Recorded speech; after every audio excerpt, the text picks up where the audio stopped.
Hello everyone, আমার YouTube চ্যানেলে তোমাদের সবাইকে স্বাগত জানাই। আশা করি তোমরা সবাই সুস্থ আছো, ভালো আছো। ক্লাস 6 তোমাদের জিওগ্রাফির বরফে ঢাকা মহাদেশ এই যে চ্যাপ্টারটা আছে, আশা করি এটা তোমাদের পড়া হয়ে গেছে। আজকে আমি তোমাদের এখানে যে দেখো কিছু কোয়েশ্চেন আছে, এইগুলো একটুখানি তোমাদের সাথে আমি ডিসকাস করব। তো আগে একটুখানি, যেহেতু আমরা আন্টার্কটিকা মহাদেশটা এখানে পড়ব, একটুখানি সেখানকার আবহাওয়াটা একটু জেনে নিই। আমরা জানি যে আন্টার্কটিকা মহাদেশ বরফে ঢাকা পৃথিবীর শীতলতম অঞ্চল। এখানে কিন্তু সবসময় কীরকম ঠান্ডা একটা বাতাস বইতে থাকে। শীতকালে এখানকার তাপমাত্রা -40 সেন্টিগ্রেড থেকে -75 ডিগ্রি সেন্টিগ্রেড পর্যন্ত নেমে যায়। মানে কতটা ঠান্ডা বুঝতে পারছো।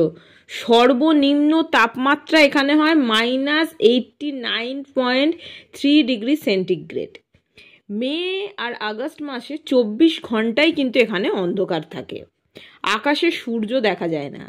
এই সময় মাঝে মাঝেই আকাশ জুড়ে সবুজ, নীল, লাল, রামধনুর রঙের মতো আলোচ্ছটা দেখা যায়, যেটাকে আমরা বলি মেরুজ্যোতি। এখানে গ্রীষ্মকাল নভেম্বর থেকে ফেব্রুয়ারি মাস পর্যন্ত। এই সময় তাপমাত্রাটা বেড়ে হয় কীরকম, -20 ডিগ্রি সেন্টিগ্রেডে পৌঁছায়। আকাশে 24 ঘন্টায় এই সময় কিন্তু আবার সূর্য দেখা যায়, কিন্তু আলো বাঁকাভাবে পড়ায় এর বেশিরভাগই কি হয়, বরফে বিচ্ছুরিত হয়ে ফিরে যাওয়ায় উষ্ণতা কিন্তু বিশেষভাবে এখানে বাড়তে পারে না। এবার এখানে তো ঠান্ডা থাকে সব সময়।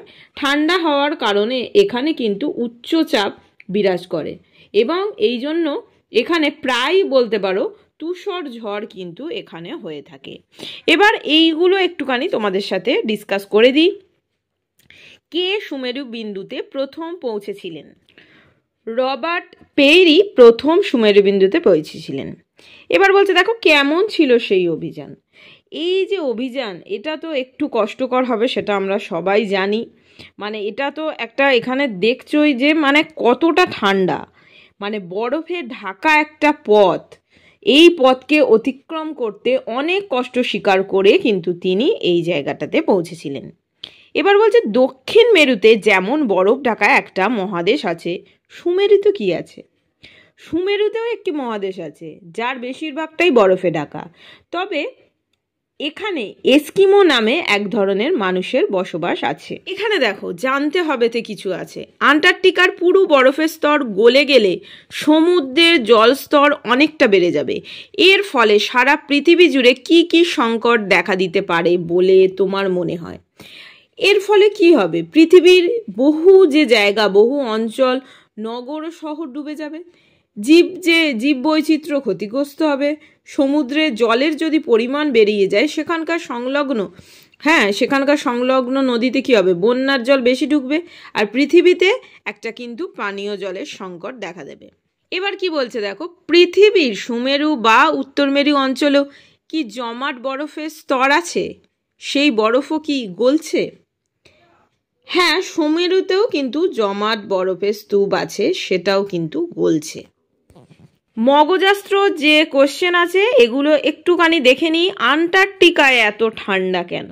আন্টার্কটিকা মহাদেশ দেখো দক্ষিণ মেরুতে অবস্থিত হওয়ায় সেখানে সূর্যের আলো 6 মাস তির্যকভাবে, এবং 6 মাস কি হয়, এই অঞ্চলটি সম্পূর্ণ অন্ধকার থাকে। সেখানে তাপমাত্রা খুবই কম পৌঁছায়, সেই জন্য এখানে প্রচণ্ড ঠান্ডা। আন্টার্কটিকায় সূর্যের কিরণ ভালোভাবে পৌঁছায় না, তাই সেখানে বরফ কি হয়, সবসময় জমে থাকে। তাহলে এই রকম যদি একটা কোনো মানে অবস্থা হয়, তাহলে তো সেখানে ঠান্ডা থাকবে, এটাই বলা যায়, তাই না?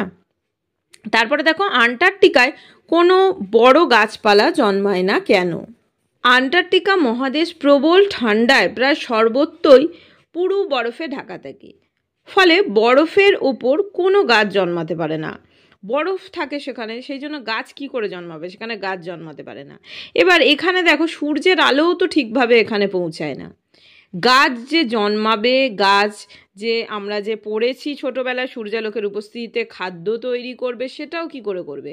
গাছ জন্মাতে ও বৃদ্ধি পেতে প্রচণ্ড বাধা পায়।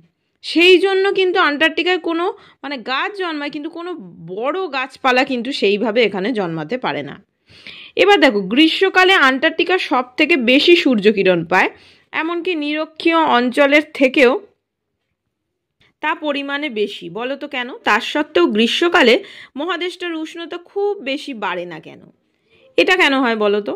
গ্রীষ্মকালে আন্টার্কটিকা সূর্যের দিকে থাকে, কারণ ওই সময় দক্ষিণ গোলার্ধে গ্রীষ্মকাল, সূর্যের কিরণ কোনাকুনিভাবে পড়ে, ফলে সেখানে উষ্ণতার পরিমাণ কি হয়? কমে যায়, এবং বেশিরভাগটা বরফে প্রতিফলিত হয়ে কি হয়? ফিরে যায়। সেই জন্য তাপমাত্রা কম হয়। তারপরেরটা দেখো, লক্ষ্য করে দেখো, আন্টার্কটিকায় ভারতের প্রথম অভিযান হয়েছিল জানুয়ারি মাসে। তখন ভারতের শীতকাল। শীতকালেই কেন আন্টার্কটিকায় অভিযান হয়?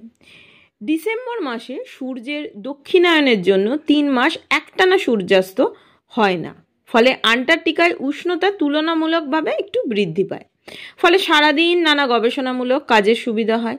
এছাড়া দক্ষিণ গোলার্ধে তখন গ্রীষ্মকাল, তাই তুষারঝড় একটু কম হয়। আমি এখানে একটা শর্ট কোশ্চেন করছি, যারা পারবে অবশ্যই কমেন্ট বক্সে আমাকে জানিও আন্টার্কটিকার অপর নাম কি, অবশ্যই কমেন্ট বক্সে জানাবে। আর যাদের যা ইম্পর্টেন্ট টপিক লাগবে অবশ্যই আমাকে জানিও, তাহলে আমি সেইগুলো তোমাদের সাথে আগে ডিসকাস করব। তো থ্যাঙ্কস ফর ওয়াচিং, সবাই খুব ভালো থেকো, সুস্থ থেকো, টাটা।